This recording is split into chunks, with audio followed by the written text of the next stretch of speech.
ఒడిశా రాజకీయాలు రసవత్తరంగా మారుతున్నాయి. ఒడిశాలోని బీజేపీ సర్కార్పై అవిశ్వాస తీర్మానాన్ని ప్రవేశపెట్టేందుకు ప్రతిపక్ష కాంగ్రెస్ సిద్ధమవుతోంది. అయితే బీజేపీ సర్కార్పై అవిశ్వాస తీర్మానం అనే కారణంతో ప్రధాన ప్రతిపక్షమైన బీజేడీకి కాంగ్రెస్ ఓ సవాలు విసురుతోంది. కాంగ్రెస్ సంధించిన పద్మ వ్యూహంలో చిక్కుకున్న బీజేడీ దాని నుండి బయటపడే హస్తం నేతలకు షాకిస్తుందా లేదా అన్నది ఒడిశా రాజకీయాల్లో ఆసక్తికరంగా మారింది.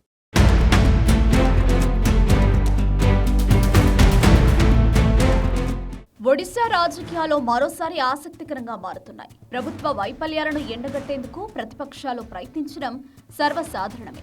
అయితే ఇక్కడ ట్విస్ట్ ఏంటంటే ప్రభుత్వ వైఫల్యాలను ప్రజల్లోకి తీసుకెళ్లే విషయంలో ప్రతిపక్షాల మధ్య పోటీ తీవ్రమవుతోంది.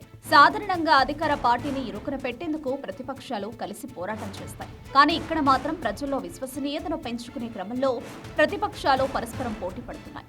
ఇలాంటి పరిణామాలతో ఒడిశా రాజకీయాలు ఆసక్తికరంగా మారాయి. ఒడిశాలోని బీజేపీ ప్రభుత్వంపై అవిశ్వాస తీర్మానం ఎవరు తెస్తారన్న దానిపై ఇప్పుడు పెద్ద ఎత్తున చర్చ జరుగుతుంది. కాంగ్రెస్ అందించిన పద్మ వ్యూహంలో చిక్కుకున్న బీజేడీ విలవిల్లాడుతోంది. ఈ పరిస్థితులు బీజేడీకి అగ్ని పరీక్షగా మారాయని రాజకీయ విశ్లేషకులు అంటున్నారు. ఒడిశాలోని ఇటీవలి కాలంలో ఎన్నో దారుణాలు జరిగాయి. ముఖ్యంగా మహిళలు, బాలికలపై జరిగిన దారుణాలు అన్నీ కావు. మహిళలపై జరుగుతున్న దారుణాలకు ప్రభుత్వ వైఫల్యమే కారణమని విపక్ష పార్టీలైన బీజేడీ, కాంగ్రెస్ తీవ్ర స్థాయిలో విరుచుకుపడుతున్నాయి. ప్రభుత్వ వైఫల్యాలను ఎండగట్టడంలో ప్రధాన విపక్షం బీజేడీ కంటే కాంగ్రెస్ ముందంజలో ఉందంటే అతిశయోక్తి లేదు. అంతేకాదు, ఒడిశాలో ఇటీవలి కాలంలో కాంగ్రెస్ జోరు పెంచింది. బీజేపీ ప్రభుత్వం శాంతి భద్రతల పరిరక్షణలో విఫలమైందని ఆరోపణలు చేస్తూ కాంగ్రెస్ పెద్దలు అవిశ్వాస తీర్మానం అనే అస్త్రం సంధించారు. అంతేకాదు, త్వరలో జరగనున్న శాసనసభ సమావేశాల్లో అవిశ్వాస తీర్మానానికి మీరు మద్దతిస్తారా లేదా చెప్పండని బీజేడీని కాంగ్రెస్ నేతలు నిలదీస్తున్నారు. ప్రధాన ప్రతిపక్షం హోదాలో బీజేడీ అవిశ్వాస తీర్మానాన్ని ప్రవేశపెడితే తాము మద్దతిస్తామని కాంగ్రెస్ నేతలు చెబుతున్నారు. వాస్తవానికి ఒడిశాలోని అధికార బీజేపీకి మెజారిటీ సభ్యుల సంఖ్యాబలం ఉంది. శాసనసభలో విపక్షాలన్నీ ఏకమై అవిశ్వాస తీర్మానాన్ని ప్రవేశపెట్టినా మోహన్ చరణ్ మాజీ ప్రభుత్వానికి ఎలాంటి ఢోకా ఉండదు.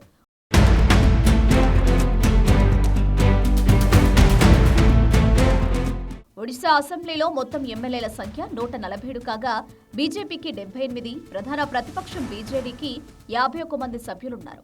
అలాగే కాంగ్రెస్ సంఖ్యాబలం 14 కాగా 3 ఇండిపెండెంట్లు, 1 సిపిఎం సభ్యుడు ఉన్నారు. ఒడిశాలో మ్యాజిక్ ఫిగర్ 74 కాగా దీనికి మించి మోహన్ చరణ్ మాజీ ప్రభుత్వానికి సంఖ్యాబలం ఉంది. అంతేకాదు, 3 ఇండిపెండెంట్లు సైతం బీజేపీ వెంట ఉన్నారు. బీజేడీ, కాంగ్రెస్, సిపిఎంలు ఏకమైన మోహన్ చరణ్ మాజీ సర్కార్ను పడగొట్టలేరని విపక్షాలకు స్పష్టంగా తెలుసు. అయినప్పటికీ ప్రభుత్వ పాలనపై తమ అసహనాన్ని తెలిపేందుకు ఈ తరహా ప్రయత్నం చేస్తున్నట్లు తెలుస్తోంది. ఒడిశాలోని బీజేపీ ప్రభుత్వ వైఫల్యాలపై ప్రధాన ప్రతిపక్షమైన బీజేడీకి మించి కాంగ్రెస్ గళమెత్తుతోంది.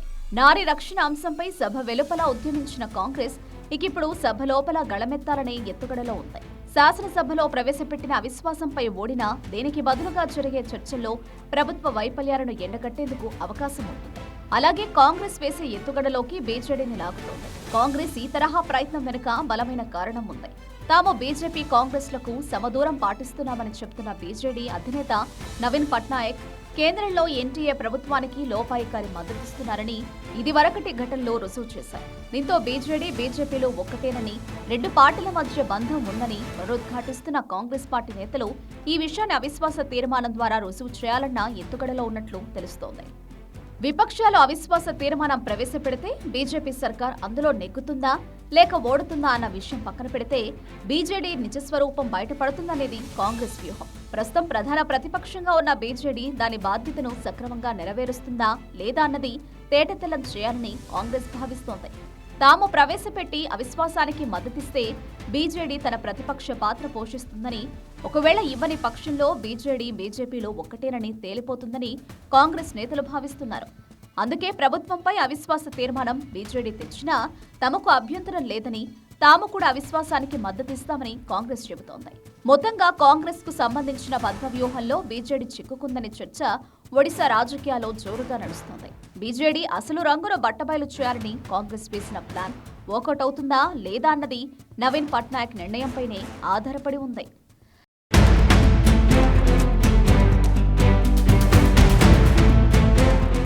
బీజేపీ సర్కార్పై అవిశ్వాస తీర్మానం అనే అస్త్రాన్ని సంధించడం ద్వారా ఒకే దెబ్బకు అటు బీజేపీని ఇటు బీజేడీని ఇరుకున పెట్టాలని కాంగ్రెస్ వ్యూహాత్మకంగా ముందుకు సాగుతోంది.